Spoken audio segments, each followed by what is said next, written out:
मंत्री सुमंत का प्रणाम करते। आयुष्मान हुआ, ये बताइए सुमंत, कहिए गुरुदेव। क्या महाराज दशरथ अपने महल में विराजमान हैं? जी हाँ गुरुदेव। जाओ उनको बता दो कि आपसे मिलने के लिए मुनि विश्वामित्र जी आए हैं। जैसी आज्ञा हो गुरुदेव।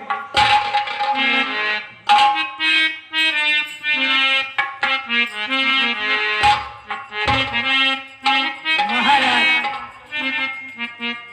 आज राज दरबार में आपसे मिलने गुरु विश्वामित्र जी आए हैं। गुरुदेव के चरणों में राजा दशरथ का प्रणाम।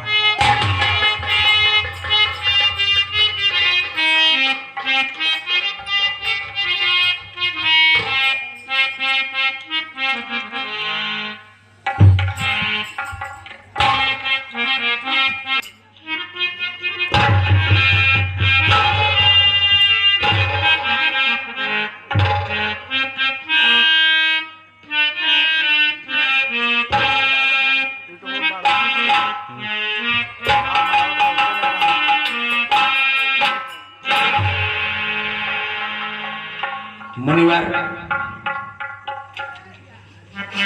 आप के चेहरे पर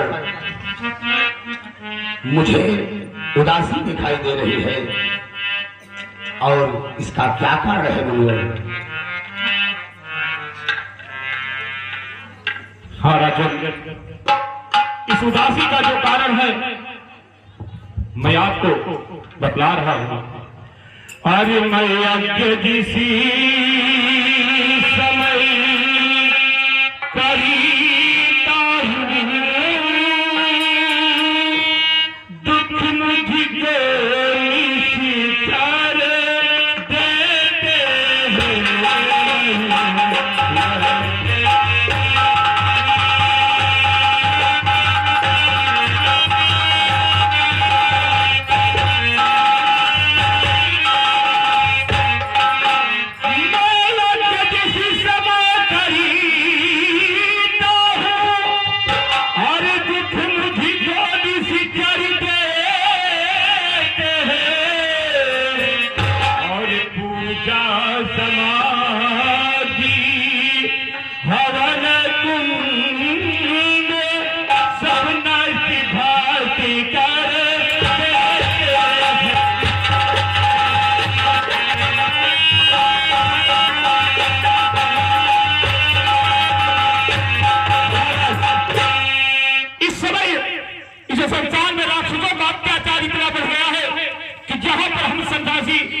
सन्यासी लोग बैठ करके भगवान की पूजा करना चाहते हैं, भजन करना चाहते हैं, हवन करना चाहते हैं। राक्षसियों का झुंड आता है और उसमें हनुमान से डाल देता है और हम लोगों को पूजा पाठ करने में बड़ी असुविधा हो रही है।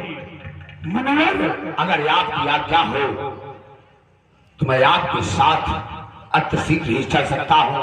उन राक्षसों का मैं अवश्य बात कर दूंगा। मुनिवर महाराज, मैं आपको बता रहा हूं, आप कर सकते हैं और मैं युद्ध भी कर सकता हूं।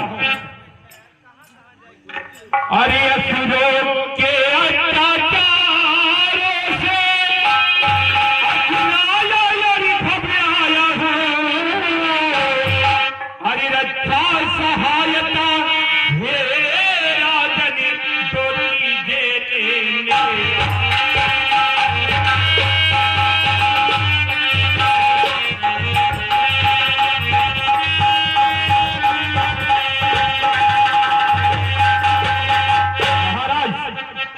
मैं जानता हूं आप बहुत बलवान है, बहुत वीर है और आप अवश्य मेरे साथ चलेंगे।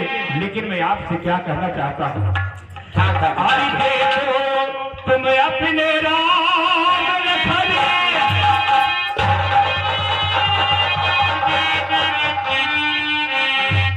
आई देखो तुम अपने राम लखनी, उनको मुझको कुछ दिवसों को आए हैं सुरो कयम भी करे, ये कार्य है उन्हीं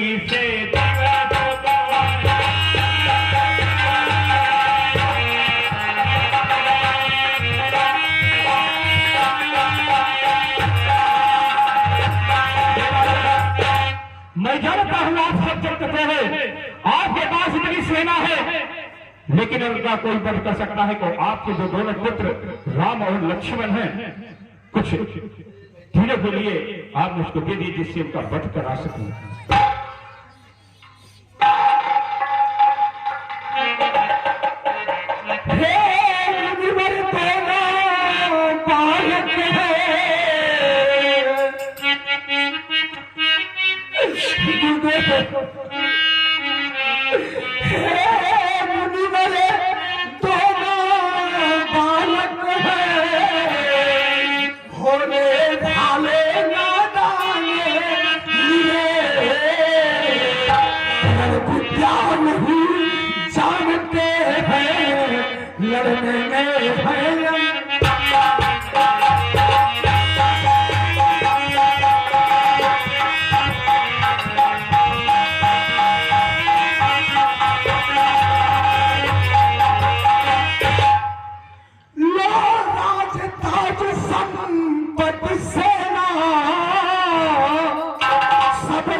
वो दोनों बालक हैं, अभी वो बच्चे हैं मनोहर।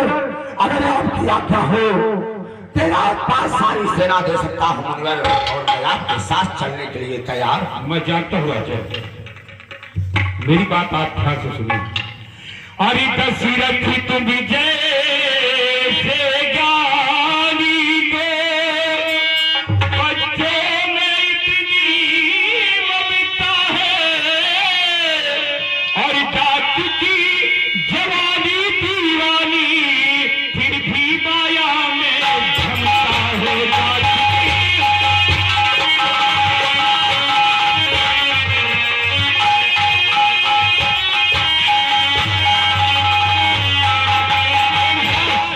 मैं जानता हूं कि पुत्र मोह सबको होता है, सबको अपने पुत्र प्रिय होते हैं, लेकिन आप एक बुद्धिमान हैं, राजा है, शूरवीर है, आपका नाम इस पूरे भूमंडल पर है, फिर भी आप एक अज्ञानी जैसी बात कर रहे हैं। हे स्वामी सभी समर्पण है, जितने साधन शासन के हैं, पर प्रभु विचार के वचन कहो, सुत चारो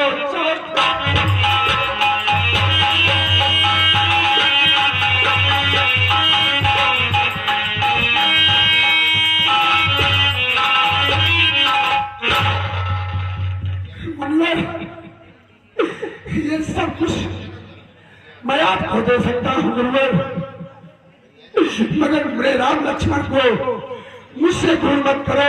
ये चौथे पन में मुझे मैं इन्हें पाया हूं गुरुवर। मैं समझ गया राजन, ये विश्वामित्र आज इस राजमहल में, आज इस लंकापुरी में महाराज दशरथ के दरबार में कुछ सोच समझ के आया था। अरे वैसे तो चारों ही लाखों के तारे, राम लखन प्राणों से ज्यादा।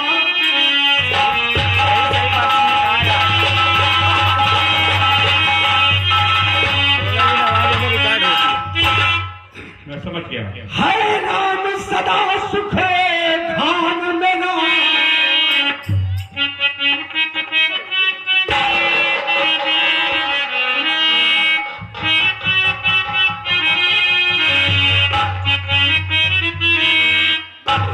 हरे राम सदा सुख धाम में ना, कभी से काट यह गवारा है, तो घर का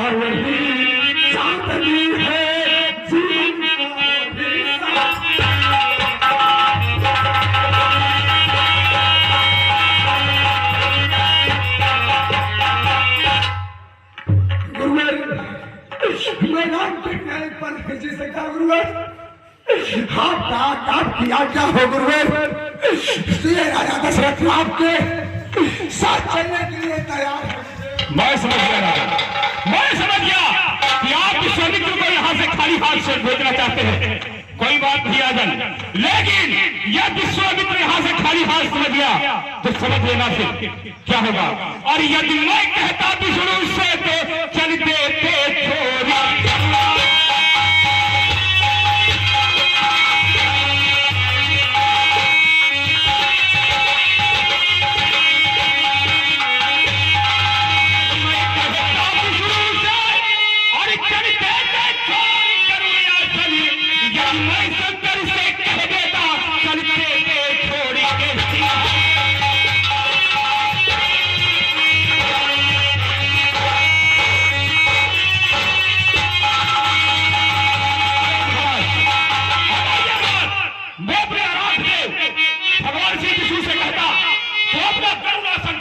विश्वामित्र के साथ हो लेते। अगर ये बात मैं भोलेनाथ से कहता तो अब ना हिमालय पर्वत का सिंहासन छोड़ करके कैलाश पर्वत का सिंहासन छोड़ के विश्वामित्र के साथ होते। कोई बात नहीं, ये विश्वामित्र जा रहा है, लेकिन याद रखना राजन किसका परिणाम अच्छा नहीं होगा।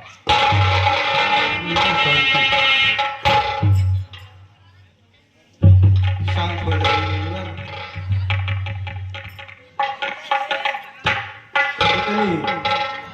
क्रोध आपको शोभा नहीं देता है राजन।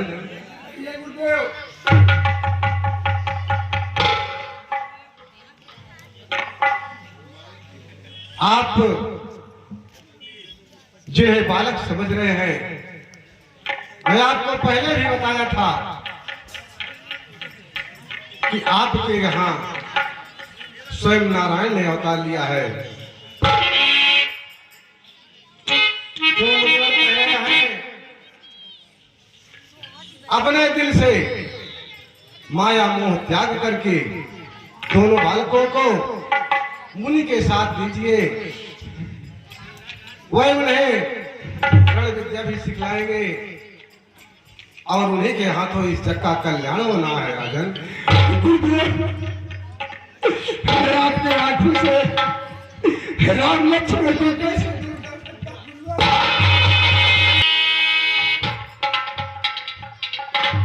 राजन, इतना अधीर मत हो। जो इस संसार का कल्याण करने के लिए आए हैं उन्हें वो कार्य करने में बाधा न डालिए। अपने दिल से माया छोड़ करके और राम तथा लक्ष्मण को मुनिवर के साथ भेज दीजिए, ये मेरा आदेश है। ठीक है गुरुदेव, अगर आपकी आज्ञा है तो मैं अति शीघ्र ही राम लक्ष्मण को यहाँ पर बुलाता हूँ।